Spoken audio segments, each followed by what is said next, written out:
I was Anthony Ruiz, 22 and drowning in the kind of secrets that make small-town Ohio feel like a noose.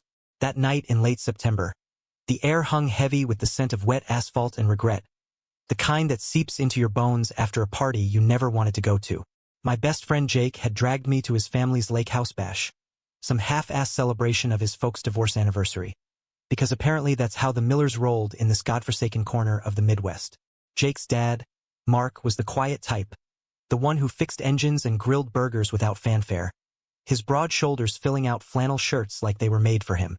Divorced 5 years now, he lived in a ranch house on the edge of town, tinkering with his '98 Ford F-150 like it was the only thing that wouldn't leave him. I'd always noticed him in that guilty, sidelong way you do when you're young and figuring out your edges. The way his laugh lines crinkled when he teased Jake about his shitty jump shot, or how his calloused hands dwarfed a beer bottle. But noticing wasn't wanting. Not until that night, when the whiskey hit too hard and the rain turned the gravel drive into a mudslide. Jake was 3 sheets to the wind, passed out on the couch with some girl from the community college draped over him like a forgotten blanket. I couldn't crash there. My own apartment was 40 miles back in Dayton, and the last bus had rolled out hours ago.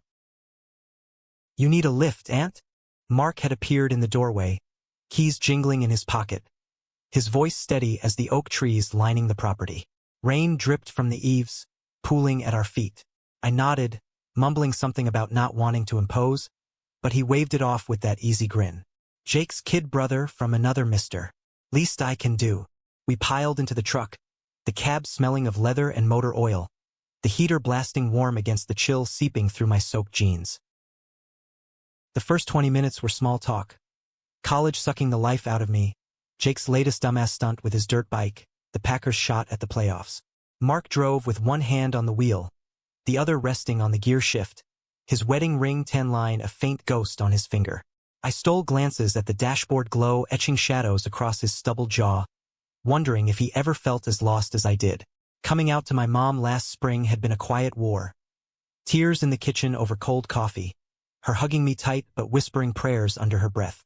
Dad was long gone, shipped off to some VA hospital in Cincinnati, so it was just us rattling around in that duplex. Friends like Jake, they knew, sort of, accepted it with backslaps and whatever floats your boat. But it never sank in deep. Then the interstate sign loomed up, rain sheeting the windshield.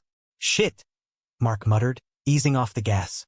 A semi had jackknifed it across the lanes, flares blinking like angry fireflies, cops waving detours.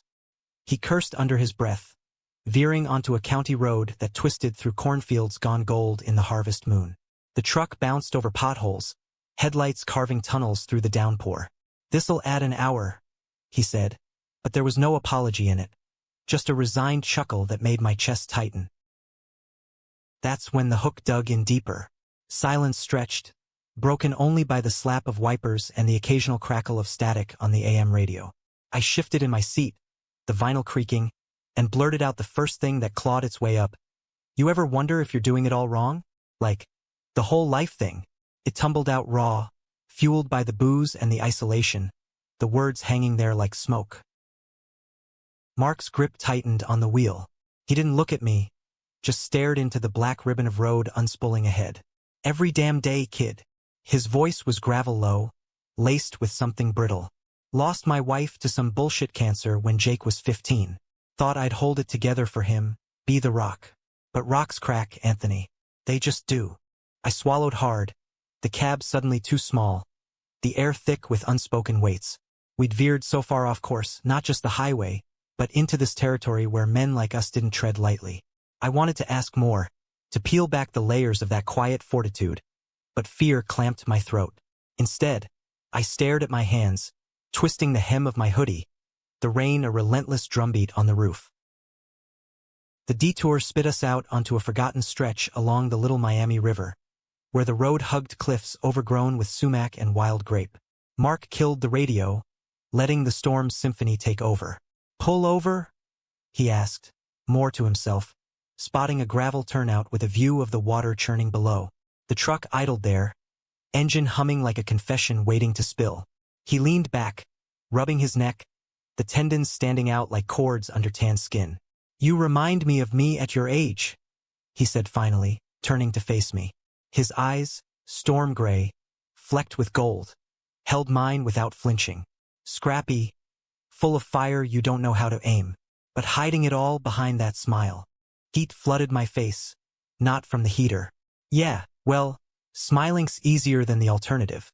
The words escaped before I could reel them in, laced with the ache of too many nights scrolling Grindr in the dark, swiping left on ghosts of what I craved.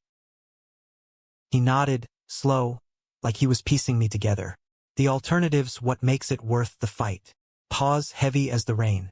Then, softer. Jake tell you about the letters? I shook my head. Jake never talked family dirt. He buried it under keg stands and fantasy football rants. Mark sighed, fishing a crumpled pack of smokes from the glove box. He offered me one. I declined, heart hammering, and lit up, cracking the window to let the smoke curl out into the night. After the divorce, I wrote her. Not love letters exactly, more like admissions. Stuff I should have said when we were married.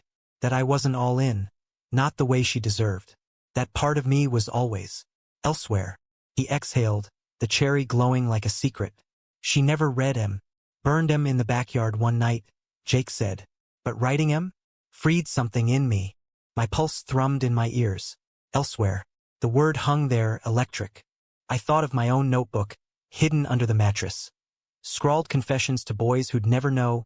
Dreams of hands rougher than mine tracing paths down my spine. What if you can't burn it? I whispered, the river roaring below like it could swallow us whole. What if it's burned into you? Mark's gaze sharpened, pinning me. For a heartbeat, the world narrowed to the space between us. The faint scent of his aftershave mingling with tobacco. The way his knee brushed mine when he shifted. Then you own it, Anthony. You let it breathe.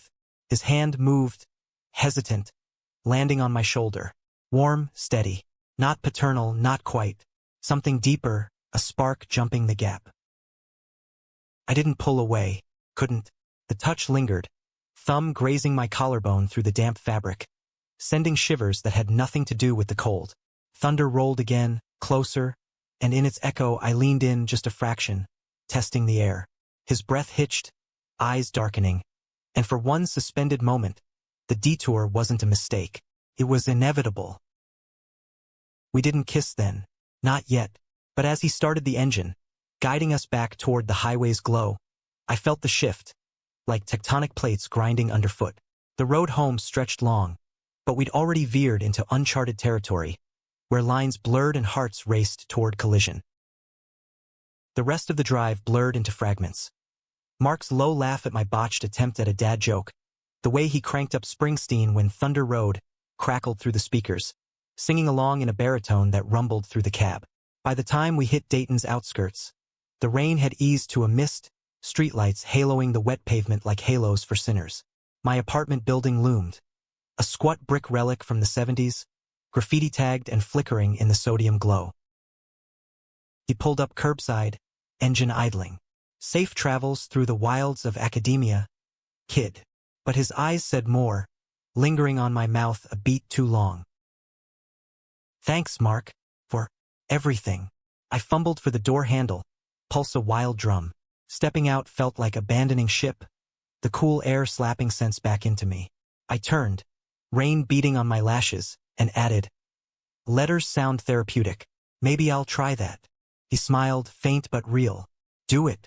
And Anthony, the truck's interior light cast him in gold. Whatever's burning in you, don't let it char you to ash. I nodded, throat tight, and watched his taillights fade into the night, red eyes winking goodbye. Inside, I collapsed onto my futon, the room spinning with whiskey and what-ifs.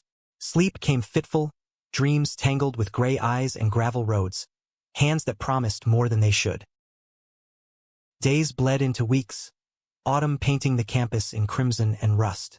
Jake texted sporadically, bro nights at the dive bar, tailgates where the beer flowed cold and the questions stayed buried. But Mark, he lingered like a bruise, tender and insistent. I'd catch myself replaying that shoulder touch, the weight of his gaze, wondering if it was all projection. My lonely heart scripting fantasies onto a straight-laced widower. Then, the text came on a crisp October Friday, right as I was cramming for midterms in the library's fluorescent hell. Hey, It's Mark. Jake left his phone at the house. Said you're heading this way tomorrow for the game? Swing by if you want a lift back. Save you the Greyhound bullshit. My stomach flipped. Casual, sure, but the subtext hummed. I typed back a quick hell yeah. Thanks, man. Deleting can't wait 3 times before hitting send. Saturday dawned foggy. The stadium a sea of scarlet and gray as Ohio State crushed Michigan like it was personal. Jake hooped through the 4th quarter, high-fiving strangers, oblivious to the knot in my gut.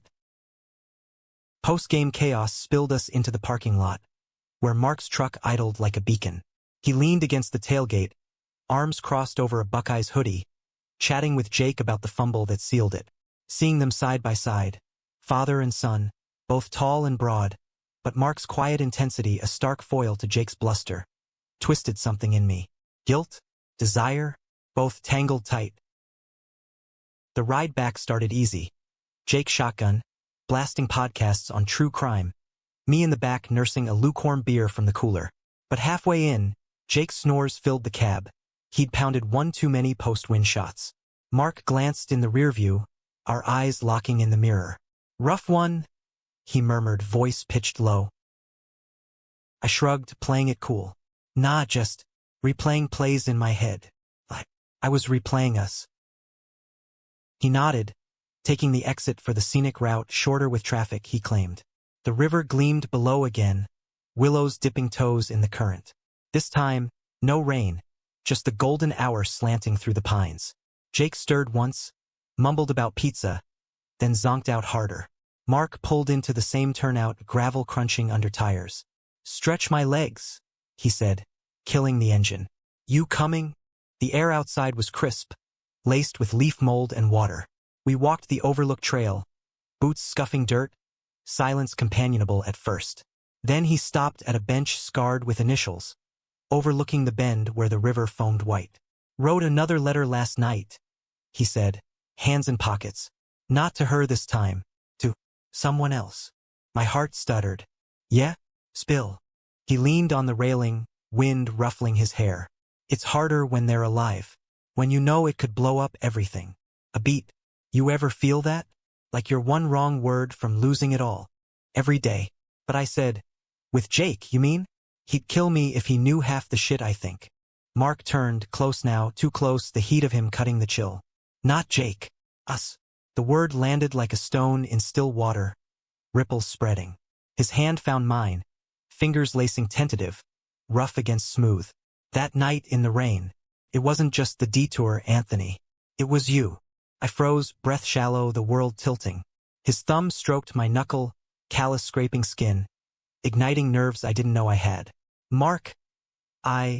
Words failed, drowned in the rush of want. He closed the gap, lips brushing mine soft at first, testing, then deepening with a hunger that mirrored my own. Salt and smoke, his beard rasping my chin, hands cupping my face like I was fragile, precious. The kiss broke worlds, mine, his the fragile truce we'd built. We pulled apart gasping, foreheads pressed. Jake snores a distant thunder in the truck. This is insane, I whispered, but my body arched toward him, traitorous. Insane's what makes it real. His voice was wrecked, eyes fierce. We stumbled back to the cab, hearts pounding, the drive resuming in charged quiet. Jake woke bleary-eyed at my drop-off, slapping my shoulder goodbye. Mark's gaze followed me out, a promise unspoken. That was the spark. What followed was fire. Stolen weekends when Jake was at practice. Mark's truck idling in the alley behind my building.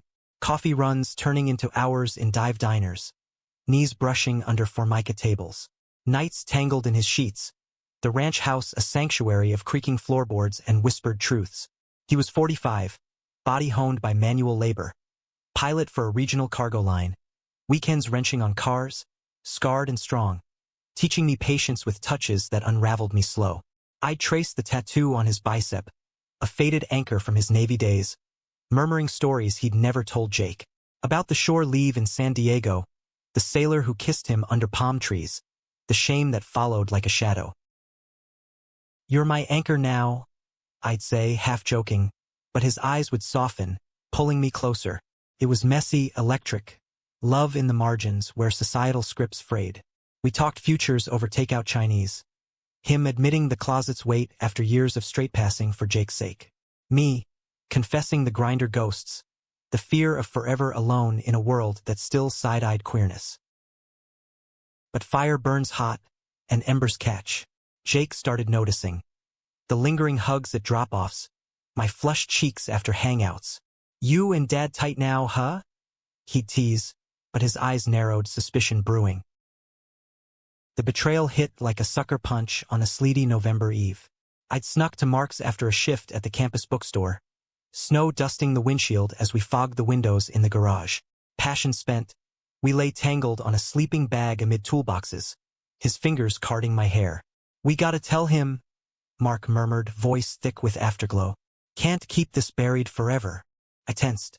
He'll hate us, me especially. I'm the intruder. Your family, Aunt. We'll make him see. But doubt gnawed a worm in the apple.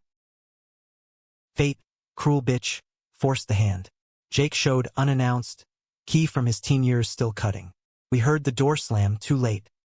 He burst into the garage, duffel slung over shoulder for a surprise weekend, freezing at the sight. Us, half-dressed, Mark's arm possessive around my waist. What the fuck? Jake's face crumpled, shock to rage to something shattered. Dad? Anthony? My best friend. Mark bolted up, yanking on jeans. Son, listen. No! Jake's voice broke, fists clenched. You steal my friend? After Mom? After everything? He lunged, not at Mark, but me. Shoving hard, my back slamming the truck fender. Pain bloomed. Ribs cracking on impact? No, just bruised, but the metaphor stuck. Jake, stop. Mark hauled him back, fatherly strength unyielding. It's not stealing. It's real. Tears streaked Jake's face, betrayal raw. Real? You're both liars. Fucking faggots in my house. The slur landed like shrapnel, worse because it came from him, from love turned venom. He stormed out, tires squealing into the night. The fallout was apocalypse. Jake ghosted us, blocked numbers, dodged classes, vanished to his mom's in Cleveland. Mark spiraled, whiskey bottles piling like accusations, flights grounded by hangovers. I paced my apartment, text to Jake unread, guilt a vice. We should have been careful. I sobbed into Mark's shoulder one night, him holding me fierce in the dark. Love isn't careful, Anthony. It's a detour you don't regret. But his eyes hollowed, the man who'd anchored me fraying at the seams. Winter clamped down, snow burying secrets. I threw myself into finals, therapy sessions with the campus queer center, journaling the ache. Mark called sporadic. Miss you, kid. Jake's thawing, maybe. Lies we both knew. The river froze, mirroring us. Locked, waiting for spring's crack. Then, the call came mid-February, Mark's voice hollow over crackling line. He's coming home. Tomorrow. Wants to talk. All of us. Heart in throat, I drove out, blizzard warnings be damned. The ranch house glowed defiant against whiteout, Jake's beater in the drive. Inside, tension thick as fog. Mark at the table nursing coffee. Jake on the couch, hollow-cheeked, eyes red-rimmed. Sit, Jake said, voice flat. I did, knees knocking. Mark's hand found mine under the table. Solid, unspoken vow. I hated you, Jake started, staring at the floor. Both. Felt like betrayal squared, Dad, my rock with you. My bro. Like I wasn't enough to keep you straight and narrow. A bitter laugh. But Mom, she called, said life's too short for grudges. That Dad's been half alive since she left. And if you're what lights him up. He trailed off, meeting my eyes. Not warm, but not ice. Doesn't mean I get it. Or like it. But you're still Aunt. And he's still Dad. Relief crashed, tears hot. Mark squeezed my hand, thumb tracing circles. We love you, Jake. More than this. Jake nodded, tentative. Yeah, just slow. Okay? No PDA in my face. We agreed, the air thawing inch by inch. Dinner followed. Burnt meatloaf and stilted stories. Laughter bubbling tentative like champagne.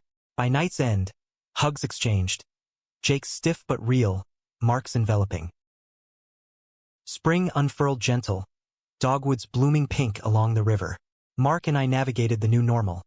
Dates in Columbus dives, hands held in shadowed booths. Jake joining bro nights, ribbing us with wary grins. It wasn't perfect. Slurs from old-timers at the garage, Jake's flinches at casual touches. But it was human, messy, mended. One May evening, we three picnicked by the Little Miami, cooler stocked with beers, the Detour's overlook now sacred.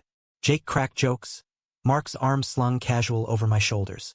As sunset bled orange across the water, I leaned into him, whispering, "Worth the wreck." Every skid Mark.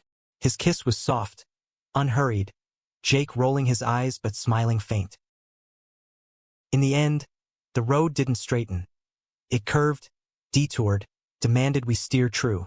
And in that American heartland sprawl, where rust belts meet wild rivers, we found our way home. Not perfect, but ours.